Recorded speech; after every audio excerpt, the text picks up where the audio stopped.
एक बार ओशो से किसी ने पूछा, भगवान, क्या प्रेम में पूरी तरह खुल जाना चाहिए? क्या अपनी हर बात, हर कमजोरी अपने परिजनों को बता देनी चाहिए? ओशो मुस्कुराए, और वो मुस्कुराहट उस प्रश्न से भी गहरी थी। उन्होंने कहा, तुम सोचते हो कि जो तुम्हें प्रेम करता है वो तुम्हारी कमजोरी को भी प्रेम करेगा, लेकिन यह संसार इतना सरल नहीं है। यहां जो तुम्हें सबसे ज्यादा जानता है वही सबसे ज्यादा चोट करने में सक्षम है। आज हम बात करेंगे एक ऐसे सत्य की जो कड़वा है लेकिन जरूरी है। अपनों को भी भूल कर न बताएं अपनी कमजोरियां। यह सुनने में शायद कठोर लगे, शायद तुम्हारे मन में यह विचार आए कि यह तो स्वार्थ की बात है, यह तो रिश्तों में दूरी बनाने की बात है। लेकिन रुको, पहले पूरी बात सुनो और फिर तय करो। क्योंकि ओशो ने कभी मीठा झूठ नहीं बोला। उन्होंने वो सच बोला जो सुनने में तकलीफ दे था, लेकिन जो जीवन को बचा सकता था। भरोसे का भ्रम। हम सब ने यह सुना है, जो तुम्हारा अपना है उससे कुछ मत छुपाओ। रिश्तों में पारदर्शिता होनी चाहिए। सच्चा प्रेम वही है जहां तुम खुलकर बोल सको।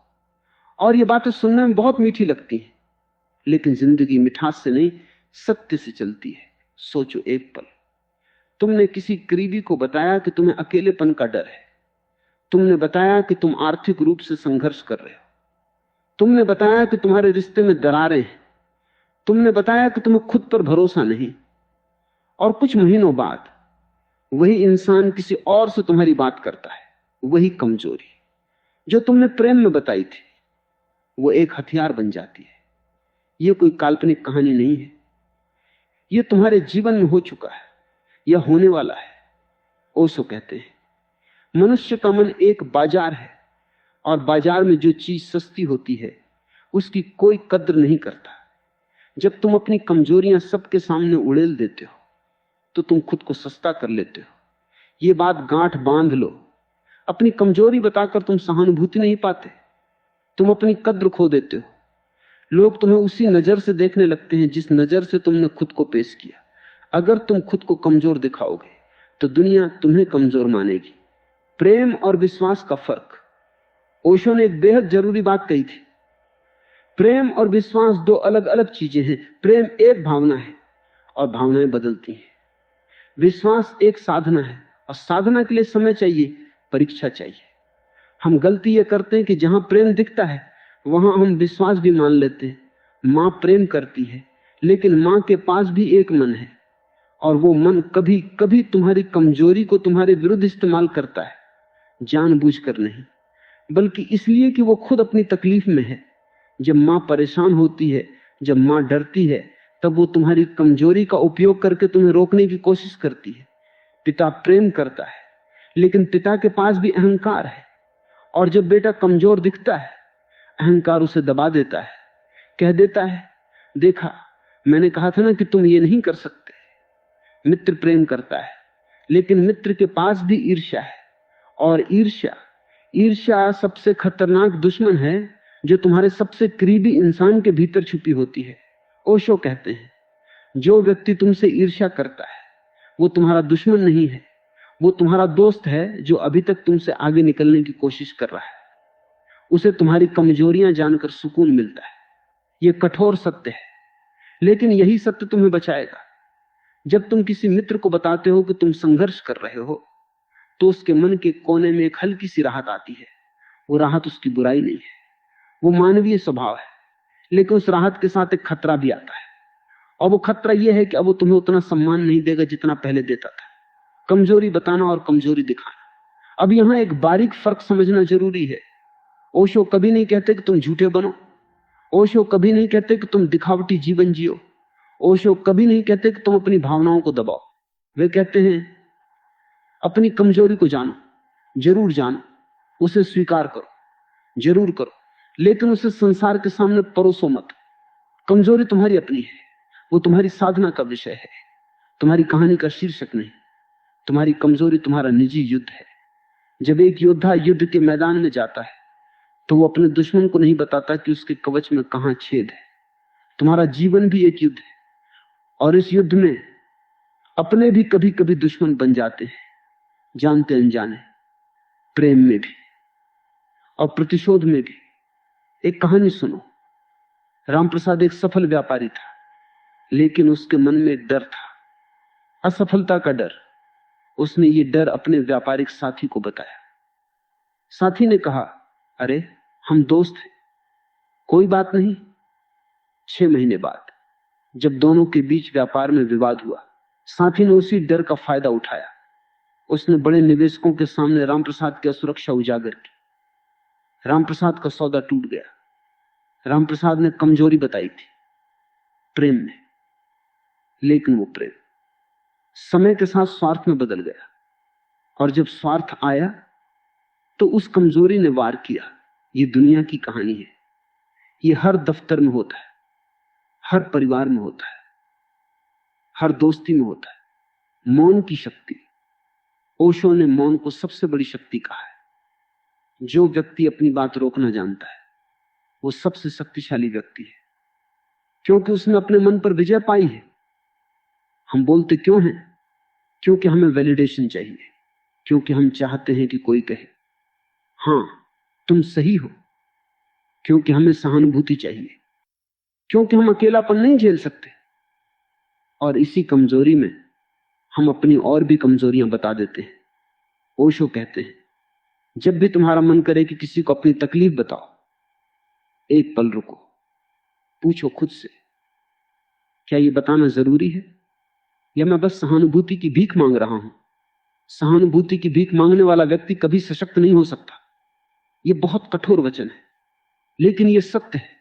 हर बार जब तुम अपनी कमजोरी किसी को बताते हो, तुम उसे एक अदृश्य शक्ति देते हो अपने ऊपर। वो शक्ति कभी कभी नहीं दिखती, लेकिन वो होती है। और एक दिन वो शक्ति तुम्हारे सामने खड़ी हो जाती है। मौन रखो, अपनी कमजोरी को अपने भीतर रखो, उसे पहचानो, उसे स्वीकार करो, उसे बदलो, लेकिन उसे बाजार में मत बेचो। मौन एक ढाल है, और जो इस ढाल को समझ जाता है उसे दुनिया की कोई भी तलवार नहीं काट सकती। जब तुम कम बोलते हो तो लोग तुम्हारे बारे में अंदाजा नहीं लगा पाते, और जो अंदाजा नहीं लगा पाता वो हमला नहीं कर पाता। यही रणनीति है, यही जीवन की रणनीति है। किससे बात करें? तो अब तुम पूछोगे, ओशो, तो फिर हम किससे बात करें? क्या सब कुछ अकेले ही झेले? ओशो हंसते और कहते, तुम्हारे पास सबसे बड़ा श्रोता तुम्हारे भीतर है। वो कभी धोखा नहीं देगा, वो कभी तुम्हारी बात किसी और को नहीं बताएगा। ध्यान, मेडिटेशन, यही वो जगह है जहां तुम अपनी हर कमजोरी लेके जा सकते हो। लेकिन अगर तुम्हें इंसानी सहारे की जरूरत है, और होती है क्योंकि हम सामाजिक प्राणी हैं, तो 3 बातें याद रखो। पहली बात, जिसे तुम अपनी कमजोरी बताओ उसे कोई लाभ न हो तुम्हारी कमजोरी से, जिसका तुमसे कोई प्रतिस्पर्धा नहीं, कोई स्वार्थ नहीं, वो ज्यादा सुरक्षित है। कोई ऐसा इंसान जिसकी जिंदगी तुम्हारी जिंदगी से जुड़ी नहीं है, वो तुम्हारी बात को हथियार नहीं बना सकता। दूसरी बात, जिसे तुम बताओ उसने खुद अपनी कमजोरियां तुम्हारे साथ साझा की हो। ये एक बराबरी का रिश्ता है। जहां दोनों तरफ खुलापन है, वहां शोषण की संभावना कम होती है, क्योंकि अगर वो तुम्हारी कमजोरी का फायदा उठाएगा तो तुम्हारे पास भी उसकी कमजोरी है। ये संतुलन है। तीसरी बात, जिसे तुम बताओ उसे उस जानकारी की जरूरत होनी चाहिए तुम्हारी मदद के लिए। जैसे एक अच्छे चिकित्सक को तुम अपनी बीमारी बताते हो, एक अच्छे गुरु को तुम अपनी भ्रांतियां बताते हो, एक अच्छे मित्र को तुम वो बताते हो जो उसकी सलाह के बिना हल नहीं होगा। लेकिन सब कुछ कभी नहीं अपनी कमजोरी से मित्रता। ओशो की सबसे क्रांतिकारी बात यह है, वे कहते हैं कमजोरी को छुपाना और कमजोरी को नकारना 2 अलग अलग पाप हैं। कमजोरी को छुपाओ दुनिया से, लेकिन उसे स्वीकार करो खुद से। यह फर्क समझना जरूरी है। जो व्यक्ति अपनी कमजोरी से आंखें चुराता है वो कभी मजबूत नहीं बनता, वो बस एक नाटक करता है, और एक दिन वो नाटक टूट जाता है, क्योंकि जो सच है वो छुपाने से नहीं जाता, वो बढ़ता है। जितना दबाओ उतना गहरा उतरता है। लेकिन जो व्यक्ति अपनी कमजोरी को पहचानता है, उसे आंखों में देखता है, उससे कहता है, हां तुम हो, लेकिन तुम मुझे परिभाषित नहीं करते। और फिर उस पर काम करता है। वो व्यक्ति असली योद्धा है। ओशो एक बेहद सुंदर उपमा देते हैं, कमजोरी एक बीज की तरह है। अगर तुम उसे मिट्टी में दबाए रखो अंधेरे में, तो वो एक दिन पेड़ बन जाती है। लेकिन अगर तुम उसे ध्यान की रोशनी में ले जाओ तो वो जल जाती है। ध्यान वो सूर्य है, आत्मनिरीक्षण वो प्रकाश है।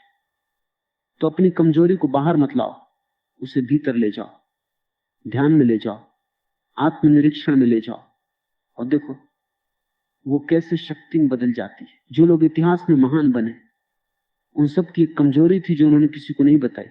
उन्होंने उस कमजोरी को अपनी प्रयोगशाला में रखा, उस पर प्रयोग किए, और एक दिन वो कमजोरी उनकी सबसे बड़ी ताकत बन गई। असली ताकत का रहस्य, दुनिया के सबसे शक्तिशाली लोगों को देखो, वे कभी अपनी कमजोरी का प्रदर्शन नहीं करते। वे रोते नहीं सबके सामने, वे डरते नहीं सबके सामने, वे टूटते नहीं सबके सामने।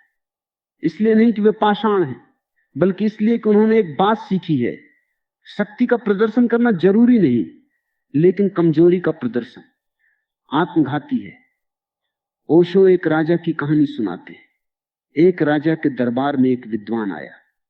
उसने कहा, महाराज, मैं ज्ञान की परीक्षा देने आया हूं। राजा ने पूछा, तुम्हारी सबसे बड़ी कमजोरी क्या है? विद्वान ने कहा, महाराज, वो मैं आपको नहीं बताऊंगा। राजा ने कहा, क्यों? क्या तुम्हें शर्म आती है? विद्वान बोला, नहीं महाराज, शर्म नहीं, लेकिन समझदारी यही कहती है कि अपनी कमजोरी केवल उसे बताओ जो उसे ठीक कर सके, न उसे जो उसका फायदा उठा सके। राजा मुस्कुराया और बोला, तुम सच में विद्वान हो। यही ओशो का संदेश है। अपनी कमजोरी बताना यह साहस नहीं है, यह बेपरवाही है। असली साहस यह है कि तुम अपनी कमजोरी को जानो, उस पर काम करो, उसे बदलो, और दुनिया को बस परिणाम दिखाओ। दुनिया परिणाम देखती है, दुनिया संघर्ष नहीं देखती, दुनिया आंसू नहीं देखती, दुनिया कमजोरी नहीं देखती। और अगर तुम चाहते हो कि दुनिया तुम्हें सम्मान दे, तो उन्हें वो दिखाओ जो देखने लायक है। अपनी जीत, अपना संकल्प, अपनी उठान। ओशो का अंतिम वचन। ओशो कहते हैं, जो व्यक्ति अपनी कमजोरियों को छुपाना जानता है वो कायर नहीं है, वो समझदार है। क्योंकि उसने सीखा है कि दुनिया एक रणभूमि है, और रणभूमि में अपनी ढाल उघाड़ कर नहीं चलते। तुम्हारी कमजोरियां तुम्हारी हैं, वे तुम्हारे विकास की सीढ़ियां हैं, उन्हें किसी और को मत सौंपो। जो प्रेम शर्त रखे कि पहले मुझे अपनी सारी कमजोरियां बताओ, वो प्रेम नहीं है, वो जासूसी है। असली प्रेम वो है जो तुम्हारी ताकत को देखे और तुम्हारी कमजोरी के बारे में न पूछे। ये 3 वाक्य, इन 3 वाक्यों में ओशो ने पूरी जिंदगी की सच्चाई कह दी। जब कोई तुमसे कहे हमारे बीच कुछ छुपाना नहीं चाहिए, तो सावधान हो जाओ, क्योंकि ये वाक्य अक्सर वो लोग कहते हैं जो तुम्हारे बारे में सब जानना चाहते हैं, लेकिन खुद के बारे में कुछ नहीं बताते। जब कोई तुमसे कहे तुम मुझ पर भरोसा नहीं करते, तो समझो कि ये एक चाल है। भरोसा तुम्हारी कमजोरी बताने से नहीं बनता, भरोसा समय से बनता है, परीक्षाओं से बनता है, कठिन वक्त में साथ निभाने से बनता है। और जब कोई तुम्हारी कमजोरी जानने के बाद तुमसे दूर हो जाए, तो समझो कि उसने कमजोरी नहीं देखी, उसने अवसर देखा था, और जब अवसर नहीं मिला तो वो चला गया। ऐसे लोगों का जाना जाना नहीं, मुक्ति, समापन। तो आज से काम करो, जब भी मन करे किसी को अपनी कमजोरी बताने का, 1 सेकंड रुको, खुद से पूछो, क्या ये बताना जरूरी है? क्या ये इंसान उस जानकारी का सही इस्तेमाल करेगा, या मैं बस सहानुभूति की तलाश में हूं? अगर जवाब नहीं है तो वो बात ध्यान में ले जाओ, अपनी डायरी में लिखो, खुद से बात करो, लेकिन किसी और की गोद में मत रखो। क्योंकि तुम्हारी कमजोरियां तुम्हारी हैं, तुम्हारी ताकत भी तुम्हारी है, और एक दिन वो कमजोरी ही तुम्हारी सबसे बड़ी ताकत बनेगी। लेकिन तभी जब तुम उसे अपने पास रखोगे, जब तुम उस पर काम करोगे, जब तुम उसे खुद से मांगोगे, किसी और से नहीं। ओशो का यह संदेश सरल है, लेकिन इसे जीना कठिन है, क्योंकि इसके लिए चाहिए अनुशासन, मन पर नियंत्रण और यह साहस कि तुम अपनी लड़ाई खुद लड़ो। लेकिन जो ये सीख जाता है उसे दुनिया की कोई ताकत नहीं हरा सकती, क्योंकि जो अपनी कमजोरी को जानता है और उसे भीतर रखकर उस पर काम करता है, वो एक दिन उस कमजोरी को ही अपनी सबसे बड़ी जीत में बदल देता है। और यही यही ओशो का असली संदेश है। जो अपनी शक्तियों को जानता है वो साहसी है, जो अपनी कमजोरियों को जानता है वो बुद्धिमान है, और जो अपनी कमजोरियों को छुपाना जानता है वो जीवित रहता है। ओशो।